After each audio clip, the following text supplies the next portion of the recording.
আমি না সরস্বতী পূজা নিয়ে কিচ্ছু বুঝতে পারছি না। কেন, কি বুঝতে পারছিস না? সরস্বতী পূজা যেহেতু মানুষ পড়াশোনার জন্যই করে, তাহলে সবাই ওই দিনটা প্রেম নিয়ে ব্যস্ত থাকে কেন? আর তো আর আমরা যেহেতু কুল না খেয়ে অঞ্জলি দিই, তাও আমরা ফেল করি কেন? আর তো আর সরস্বতী পুজো ছেলেটা বইয়ের পাতা না ধরে মেয়েদের শাড়ির কুচি ধরে কেন? আর সরস্বতী পুজো যেহেতু ইংরেজি মাসের 23 তারিখে পড়ে, তাহলে বাংলা মাসের 23 তারিখে কেন পড়ে না? আর সরস্বতী পূজায় যেহেতু কাপেলরা হাত ধরেই ঘুরে বেড়ায়, তাহলে সিঙ্গেলদের জন্য কোনো ব্যবস্থা নেই কেন? আর তো আর সরস্বতী পূজায় ঠাকুর না দেখতে গিয়ে সব কাপেলরা পার্কে কেন যায়? আর তো আর সরস্বতী পূজার সময় আমরা যেহেতু বইটা জমাই দিই বিদ্যা পাওয়ার জন্য, তাও আমাদের পড়াশোনা মাথায় ঢোকে না কেন? আর তো আর তারা সরস্বতী পূজার জন্য বই না কেনে, তারা বয়ফ্রেন্ড বা গার্লফ্রেন্ডের জন্য জামা কেনে কেন?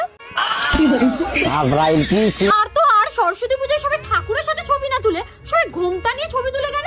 তোর কাছে বুঝতে হবে না, আগে তুই বল, তুই কেন শাড়ি পরে আসিস? তাই তো।